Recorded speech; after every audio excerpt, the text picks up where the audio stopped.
뉴 엑소더스 2권 한민족 생존권은 지켜진다. 김시환 목사님의 책이고요. 이번 주 한박 모바일 처치 과제가 여기 87쪽부터 95쪽까지 읽고 각자 와닿는 것들, 특별히 또 하나님의 개인적인 부르심에 대해서 깊이 좀 생각해보는 게 과제인데 책을 펴서 읽을 시간이 부족하실 분들 위해서 켜놓고라도 왔다 갔다 하면서 들으실 수 있도록 녹음을 제가 또 읽는 김에 또 하고 있습니다. 네, 87페이지입니다. 들어가는 글. 반드시 다시 켜질 등불 한국교회.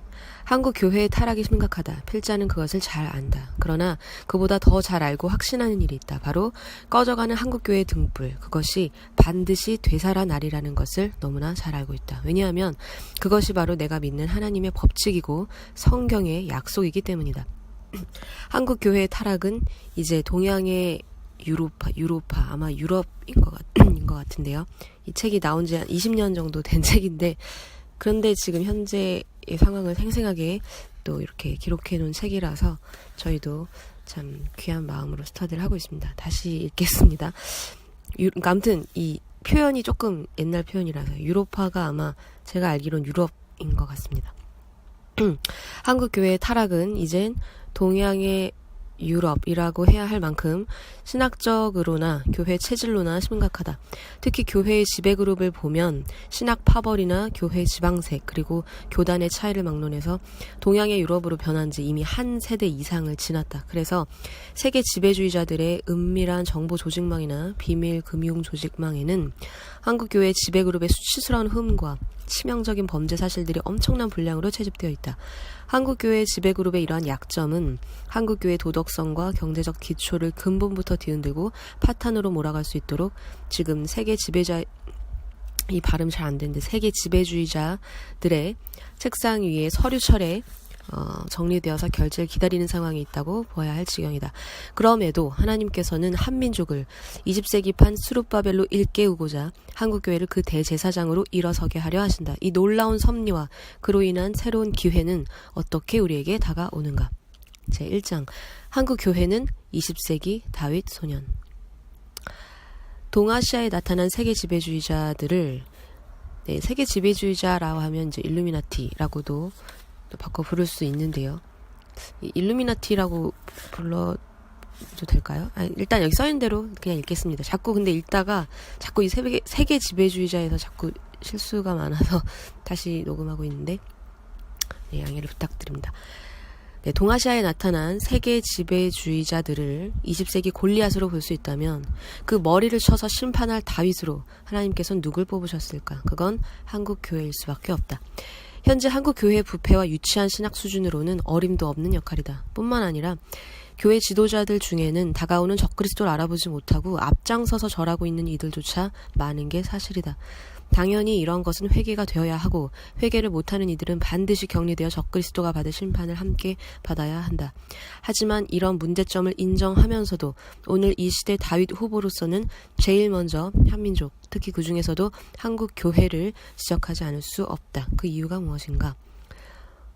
오늘 이 다윗이라는 표현에 대해서 그 뉴 엑소더스 1권에서 그 1권의 일부에서 언급된 내용과 혼동하지 않도록 여기 부연 설명을 해둔다. 1권의 일부에서는 한국교회를 오늘날의 여호수아 제사장이라고 표현을 했고 한국 민족을 오늘의 수룹바벨이라고 표현을 했다. 그 이유는 그 옛날 바벨로니아 포로에서 해방되던 당시에 그 유대 민족 지도자들의 모습이 그 오늘의 인류를 세계 지배주의자들의 음모에서 해방시킬 그 새로운 지도자의 상징이 될 수 있기 때문에 그 1권의 일부에서는 그 여호수아 그리고 스룹바벨 이렇게 표현을 했었는데 그런데 이 두 사람의 역할을 같이 묶었을 때 바로 오늘날의 다윗이다 이렇게 부를 수 있다. 여기에서 한국교회를 오늘의 다윗이라고 한 것은 그 스룹바벨 역할, 즉 정치적 지도력의 역할과 또 여호수아 역할 즉 종교 문화적 지도력 이 두 가지를 한데 묶어서 말한 것이다. 따라서 한민족 전체를 정치와 종교 양면에서 이끌어갈 지도력 형성 과정에서 한국교회가 떠맡을 역할을 오늘의 다윗이라는 한마디로 표현했음을 여기에서 명기해 둔다. 한국 교회는 20세기 골리앗 앞에 다윗. 지금 한반도의 그 모습을 드러내고 있는 다국적 군산 복합 재벌 신디게이트의 지배적인 소수 집단. 네, 표현을 다시 한번 읽겠습니다. 지금 이 한반도의 그 모습을 드러내고 있는 다국적 군산 복합 재벌 신디게이트의 지배적인 소수 집단. 즉 세계적 규모의 적그리스도가 한민족, 특히 한국교회에게 어떤 싸움을 걸어오고 있는지 그 관계를 살펴보면 성경에 나오는 골리앗과 다윗 소년의 관계 그대로임을 알 수 있다. 첫째, 한국교회는 하나님의 공의의 권위와 권세가 나타나도록 김일성 권력체제의 심판, 붕괴와 북한 주민 해방을 위해 기도해왔다. 한국교회는 그렇게 기도를 해왔는데, 그러나 세계 지배주의자들은 김일성 권력체제를 계속 잔존시켜서 한반도 전쟁과 분단 지배를 위한 괴뢰로서 이용하려 한다.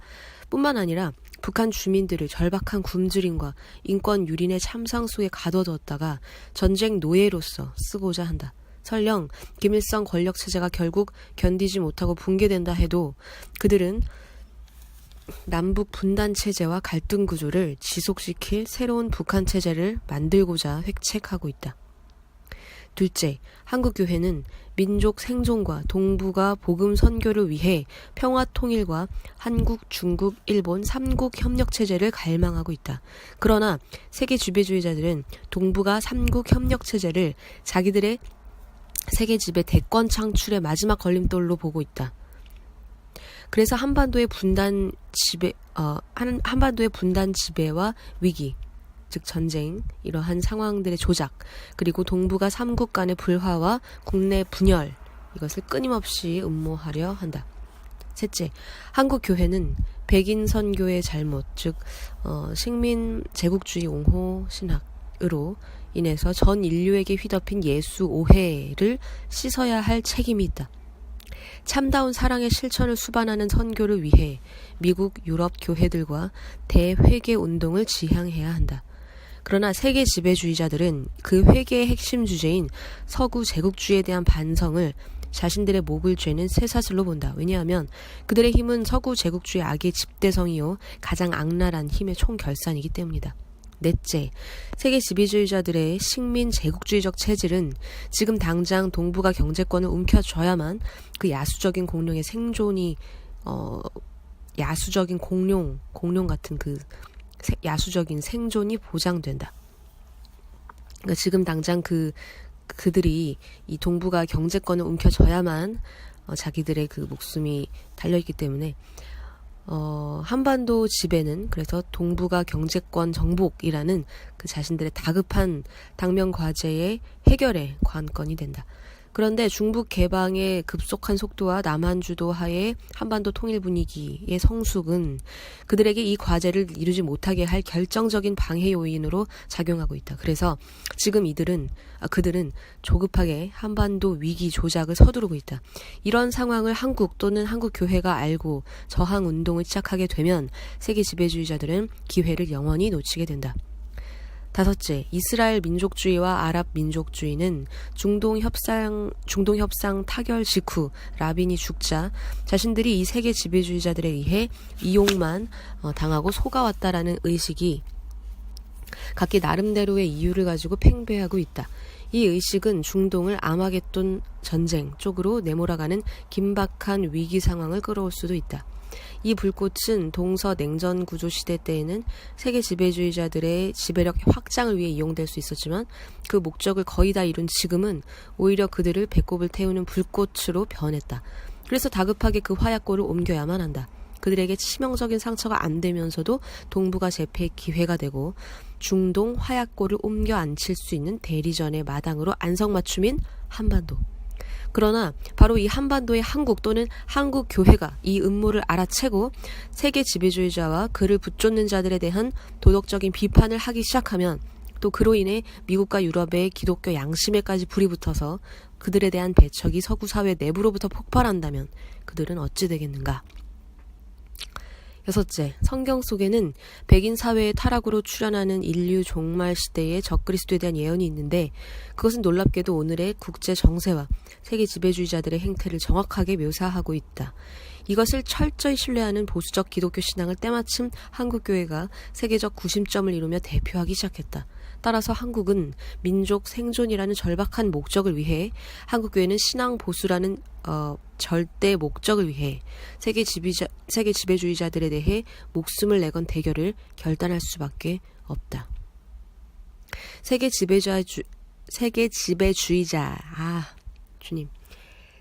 지배주의자들에 대한 일루미나티라고 다시 이제 바꿔서 표현을 하겠습니다. 쉽게. 일루미나티에 대한 한국 교회의 이런 입장은 마치 옛날 골리앗과 대결하고자 일어서야 했던 소년 다윗과 다를 바 없지 않은가. 한국 교회는 지금 다국적 군산 복합재벌 신디게이트와 바로 이런 모습으로 대결할 수밖에 없다. 그러므로 영적으로 새롭게 깨어나야 한다. 한 교회, 아니 한 사람이라도 이 일루미나티의 정체를 알고 일어나 그들 앞에 나선다면 하나님께서는 그 다윗을 통해 거대한 골리앗을 쳐버리실 것이다. 이 책에 써있는 대로 그냥 세계 지배주의자들이라고 다시 읽도록 하겠습니다. 여기 표현들이 그렇게 많이 돼 있어서 혹시 몰라서. 근데 아무튼 일루미나티와 또 같은 표현인데 이 책에 기록되어 있는 대로 일단은 읽도록 하겠습니다. 하나님의 심판 대상이 된 세계 지배주의자들. 그런데 하나님께서 왜 지금 이 세계 지배주의자들, 특히 그 지배적 소수그룹, dominative minority, 이들을 이제 치려 하실까? 앞에서 이미 말한 대로 하나님께서 적그리스도의 활동을 때때로 용납하셔서 역사 속에 나타나게 하시는 데는 세 가지 목적이 있다. 첫째 목적은 한 단위의 그 어떤 사회나 시대가 적그리스도적 힘을 환영하고 그 절을 할 만큼 타락하게 되면 그런 백성과 사회를 심판하는 몽둥이로서 잠시 쓰시고자 적그리스도의 출현을 허락하신다. 둘째 목적은 이런 악한 세대 속에서도 악한 힘에게 절하지 않고 하나님의 진리를 섬기고 희생적 헌신을 하는 사람들, 즉 심판 이후의 시대를 이끌어갈 사람들의 신앙과 도덕적 실천 능력을 단련시키는 용광로의 불꽃으로 쓰시고자 그 적그리스도의 활동을 허락하신다. 셋째 목적은 이렇게 쓰임받은 후 용도 폐기를 당할 차례가 된 적그리스도를 심판하시는 하나님의 정의의 칼을 보고 심판 이후에 남을 세대가 하나님의 그 살아있는 정의의 그 권능을 체험하기 위함이다. 이러한 적그리스도의 심판 원리가 오늘날 세계 지배주의자들의 지배적 소수 그룹에 어떻게 적용되는 것일까? 이 문제에 대한 대답을 알아내기 위해 우선 그들이 한반도로 한반도로 이끌려 나와서 지금 당장 심판당해야 되는 이유를 먼저 이해해야 한다. 도대체 무슨 이유에서 그들은 그 일루미나티들은 그런 심판을 지금 당장 당해야 한다는 것일까? 그들은 서구 제국주의를 사주, 편승, 옹호해 왔다. 그러면서 성경을 폐기시킨 서구 교회가 회개할 기회를 철저히 부수고 빼앗으려 한다. 그리고 예수의 참 사랑을 실천하는 새 교회에 의해 성경이 바르게 해석되는 운동이 동북아에서 시작되어 온 지구를 감격해 할 기회마저 온갖 잔인하고도 간교한 힘을 동원해서 파괴하려 한다. 또한 서구 교회의 회개와 새 교회에 의한 사랑의 선교, 즉 새로운 성경 해석의 발화점이 될 한반도와 한국인의 도덕적 신앙적 보수, 여기서 말하는 이 보수는 보존하고 지킨다라는 한자를 보니까 그렇습니다. 뭐 어떤 진보와 보수할 때 그 보수가 아니라 그 보수도 이 보수인가요? 아무튼간 보존하고 사수하다, 이런 의미로 보수입니다. 다시 한번 읽겠습니다. 아무튼 그 일루미나티들은 의 잘못이 뭐냐면 서구 교회의 회개와 이 새 교회에 의한 사랑의 선교, 이러한 새로운 성경 해석의 발화점이 될 한반도와 한국인의 도덕적 신앙의 그 보수를, 그 성향을 세계 지배의 대권 창출을 위해 지금 희생시키려 하고 있기 때문에 지금 당장 그 실체가 드러나서 심판을 당해야 한다라는 이야기입니다. 지금 세계 지배주의자들에 의해서 회욕과 방해를 받는 하나님 쪽에서 보실 때 이 기독교 선교의 방향은 인류를 위해 마지막 시대의 선물로서 성경 속에 약속해 놓으신 일이다. 이 일이 이루어져야 하나님의 인간 구원 계획의 마지막 페이지가 완성되는 것이다. 그런데 오늘의 적그리스도는 아예 예수가 아닌 다른 메시아의 임재를 지난 80년대 초엽부터 선언하면서 하나님의 이 계획에 이젠 노골적으로 도전하고 있다. 아직 한국교회나 세계 기독교는 이 세계 지배주의자들의 도전을 감당할 만큼 준비되어 있지는 않다. 하지만 그렇다고 해도 세계 지배주의자들에 의해 영적인 동북아 지배가 이루어진 상태도 아니다. 따라서 그것이 이루어지기 전에 서구 교회의 회개와 한국 교회의 사랑의 선교, 즉 아가페적인 선교가 꼭 반드시 터져야만 한다. 그렇다면 그 회개와 사랑의 선교는 하나님께서 직접 나서실 수밖에 없다. 그래서 다윗 같은 개인이나 기도원의 용사들 같은 집단이 하나라도 이러한 긴장된 순간에 나타난다면 그 자체가 하나님 자신이 나섰다는 징조이며 동시에 세계 지배주의자들을 심판하시는 하나님의 의지가 나타난 것이라 볼 수 있는 것이다. 어떤 면에서는 한반도 통일이야 이루어지든 못 이루어지든 방해 세력이야 크든 작든 이 운동은 반드시 전 지구촌으로 퍼져나가야 하는 운동이 되어야 하고 또 반드시 그렇게 될 것이다. 네, 뒤에 참 주옥 같은 내용이 계속 이어지는데요. 네, 일단 여기까지가 95페이지고요.